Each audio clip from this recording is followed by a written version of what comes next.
ఆర్డీజేఎస్ doctor డూమ్గా మళ్ళీ return వచ్చారని చెప్పేసి అఫీషియల్ న్యూస్ వచ్చినప్పటి నుండి టోనీ స్టార్కే మళ్ళీ తిరిగి వచ్చాడా, అదే డూమ్గా వచ్చాడా, లేదా ఈ క్యారెక్టర్ ఒరిజినల్ విక్టర్ వ్యాన్ డూమేనా అని చెప్పేసి అందరికీ ఓ హెడ్ఏక్ పట్టుకుంది. అందులో కేవలం వీళ్ళ ఫేసెస్ ఒకటేనా అని చెప్పేసి చిన్న కన్ఫ్యూజన్ కాదు. సో ఈ కన్ఫ్యూజన్కి ఆన్సర్స్ ఇస్తూ ఈ వీడియోనైతే నేను పెట్టేశా, దాన్ని అయితే చూసేయండి. ఈ సేమ్ ఫేస్తో డాక్టర్ డూమ్గా ఆర్డీజే కనిపిస్తున్నప్పుడు మిగిలిన అవెంజర్స్ ఎలా రియాక్ట్ అవుతారు, అందులో ముఖ్యంగా ఈ వ్యక్తి, ఈ బిడ్డ ఎలా రియాక్ట్ అవుతాడు అని చెప్పేసి అందరిలో ఓ కుతూహలం అయితే ఉంది. అండ్ అంతేకాక టామ్ హాలండ్ స్పైడర్ మ్యాన్ యొక్క రోల్ ఇందులో ఎలా ఉంటుందని చెప్పేసి పెద్ద డౌటే అందరికీ ఉంది. అది తెలియాలంటే మనం ఖచ్చితంగా డూమ్స్ డే వచ్చేదాకా ఆగాల్సిందే. సరే ఆగేద్దామా? సరే అయితే ఇలాగాని నేను సగంలో ఆపేస్తే మీరు నన్ను మింగిన చోట మింగకుండా మింగేస్తారు. సో ఈ మింగుడు కార్యక్రమాలని పక్కన పెట్టి మాటల కార్యక్రమాన్ని మొదలు పెడదాం. దానికి ముందుగా ఒక చిన్న డిస్క్లైమర్. ఈ వీడియోలో ఓ పాసిబుల్ థియరీ మాత్రమే చెప్తా. అవి ఎలానో వినని అర్థం చేసుకొని కొంతమంది చితోరి ఆర్మీ గాళ్ళకే ఇది, మిగతా వాళ్ళు ఫీల్ కాక్కర్లేదు. మీకు ఎలానో నా మీద నెగిటివిటీ ఇక్కడ వరకు ఉంటుంది. సో ఈ వీడియోని స్కిప్ చేసేయండి. లేదు అని చెప్పేసి వీడియోని చూసి మళ్ళీ సోజ్ చెప్తున్నావు కదరా అనేసి మీరు కానీ కమెంట్స్ పెట్టారంటే బాగుండదు. ఒక్కొక్కటి గులాబ్ జాములు గలగలాడతాయని చెప్పేసి మన కులదైవం చెప్పింది. సో దాని దృష్టిలో ఉంచుకొని పద్ధతిగా ఆయన మాట కన్నా మర్యాదిస్తూ క్రమశిక్షణతో మంచి పిల్లవాళ్ళలాగా నడుచుకోండి. సో దాని పక్కన పెడితే ఇంకా ఈ వీడియో పక్కా లాస్ట్ వరకు చూసేయండి. మంచి ఇన్ఫో విత్ ఎంటర్టైన్మెంట్ దొరుకుతుంది. అండ్ వీడియో నచ్చితే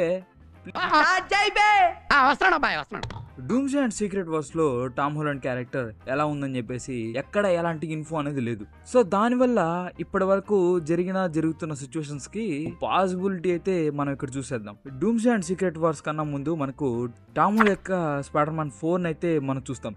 ఈ మూవీ 2026 లో డూమ్స్ డే కన్నా ముందే వస్తుంది. నో వే హోమ్ ఎండింగ్కి వచ్చేసరికి తను అనాథైపోతాడు. నెక్స్ట్ స్పైడర్ మ్యాన్ 4లో ఇప్పటి వరకు మనకున్న ఇన్ఫో ప్రకారం అది స్ట్రీట్ లెవెల్లో ఇంకొన్ని సూపర్ హీరో క్యారెక్టర్స్తో ఇంటరాక్ట్ అయ్యే అవకాశం ఉందంట. అందులోనూ మెయిన్గా డేర్ డెవిల్తో. ఇక్కడ dare devil and spider man కలిసి కింగ్ పిన్ని ఎలా ఎదుర్కొంటారు అని చెప్పేసి మనకు చూపించచ్చు. అయితే ఈ మధ్యలో సోనీ అని ఇన్వాల్వ్ అయ్యి, నాన్న మీరేం చేస్తున్నారా, స్పైడర్ మ్యాన్ 4 ఉట్టి స్పైడర్ మ్యాన్ ఏందమ్మా బాగుండదు, ఇదిగో టోబీ వేసుకో, ఆండ్రూ వేసుకో, ఇదిగో వెనమ్ వేసుకోమ్మా, క్రావెన్ వేసుకో, మోర్బేస్ వేసుకో, కలపరా బాగా కలుపు, మేడం వెబ్, స్పైడర్ వర్స్ వేసుకోమ్మా.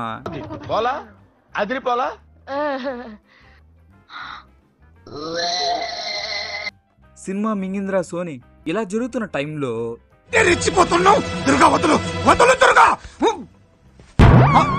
ఏంటి మ్యాటర్? కెవిన్ గారు, ఇది మా స్పైడర్ మ్యాటర్, ఇందులో మీరు ఇన్వాల్వ్ కావద్దు. ఏంట్రా స్పైడర్ మ్యాటర్? ఇతను మా సేవియర్, విన్నావుగా? ఇంకోసారి ఇటువైపు వచ్చావనుకో క్రేవింది కజ్జికాయ కూడా మిగలదు, మింగే ఇక్కడి నుంచి. అలా అనడంతో అర్ధాంతరంగా వాళ్ళు క్రూరమైన క్రేవన్ ప్లాన్లు అయితే ఆపేయాల్సి వచ్చింది. దాంతో ఎంసీయూ స్పైడర్ మ్యాన్ అయితే ఇక్కడ సేవ్ అయ్యాడు. ఇంకా ఈ మూవీ ప్రకారం Tom Holland street level super హీరోస్తో టీమప్ అయ్యి నెక్స్ట్ మూవీలో మనకు తను లీడర్గా అయ్యే అవకాశం కూడా ఉంది. ఈ మూవీలో మనకు సింబయోట్ని కూడా చూపించే అవకాశం ఉందంట. ఆ సీక్రెట్ వార్స్కి బాగా కంటిన్యూ అవుతుంది. ఇందులో సింబయోట్ అనేది తనని అంతగా ఇబ్బంది పెట్టకపోవచ్చు. తర్వాత సీక్రెట్ వార్స్లో ఇది తనకి మంచి అసెట్ అవుతుంది పవర్స్ విషయంలో. ఆ విధంగా మనకు చూపించచ్చు. తర్వాత సింబయోట్తో తన బాధలు పడేది మనకు వేరే మూవీ ఉంటుంది. అలా స్పైడర్ మ్యాన్ 4తో స్పైడీని కొత్త హీరోస్తో మనకు పవర్ఫుల్గా ఇంకా ఇండిపెండెంట్గా చూపించబోతున్నారు.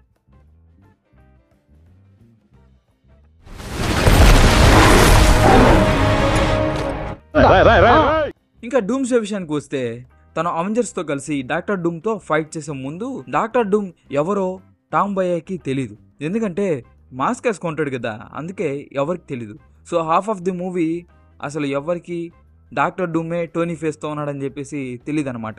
ఆ విధంగా సగం మూవీ లాగేస్తారు. ఇంకా మిగిలిన సగానికి వచ్చేసరికి ఇందులో మల్టీవర్సల్ స్టోరీ అనేది ఇంక్లూడ్ అయినప్పటికీ సోనీ యొక్క స్పైడర్ వర్స్ని ఇందులో ఇన్వాల్వ్ చేయరు.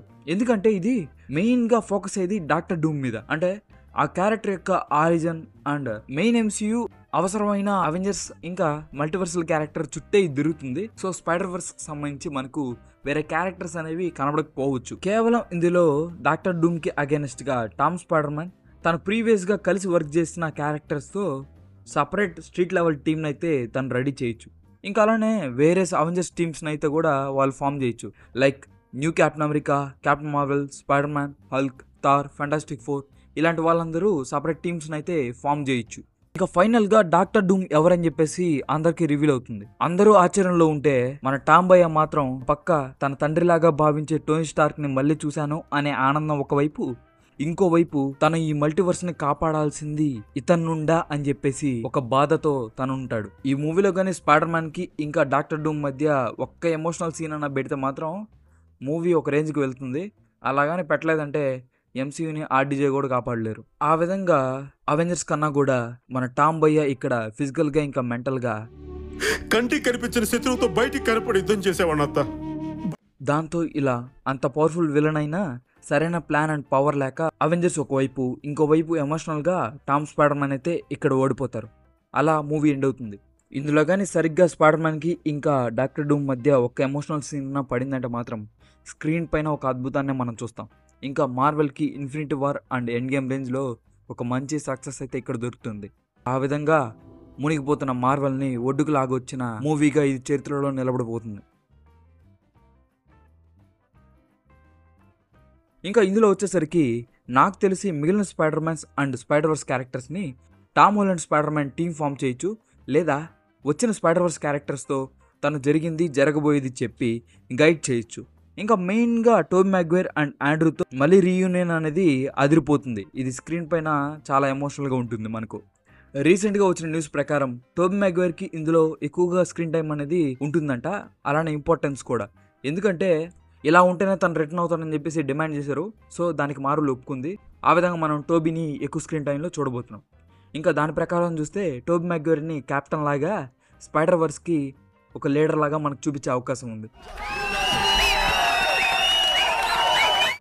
అయినా అన్నేసి క్యారెక్టర్స్ ఉన్నప్పుడు ఈ మూవీలో మాత్రం మన టామ్కి అంతగా స్కోప్ అనేది ఉండకపోవచ్చు. ఇంకా డాక్టర్ డూమ్తో ఫైనల్ ఫైట్కి ఈసారి ఎదురుపడినప్పుడు టామ్ బయ్య మాత్రం ఈసారి ఎమోషనల్గా ఉండడు. ఎందుకంటే ఆల్రెడీ తను ప్రిపేర్ అయిపోతాడు తను టోనీ స్టార్క్ కాదని. సో ఈసారి ఫైట్ అనేది అదిరిపోబోతుంది. కేవలం డూమ్స్డేలో అయితే టామ్ బయ్యకి మంచి స్కోప్ ఉంటుంది. చూద్దాం ఎలా చూపిస్తారు. సో అదనమాట సంగతి. టామ్ హోలండ్ యొక్క క్యారెక్టర్ అనేది డూమ్స్డేలో ఇంకా సీక్రెట్ వార్స్లో ఎలా ఉంటుందని చెప్పేసి మీకు క్లారిటీ వచ్చిందని అనుకుంటున్నాను. సో దీనిపైన మీరే అనుకుంటున్నారు, కమెంట్ చెప్పండి. ఇంక వీడియో వస్తే లైక్ అండ్ సబ్స్క్రైబ్ అండ్ మిగిలిన వీడియోస్ కూడా చూసేయండి. నచ్చితే మాత్రం పక్కా సబ్స్క్రైబ్ చేసుకోండి. Thank watching. Take care. Bye.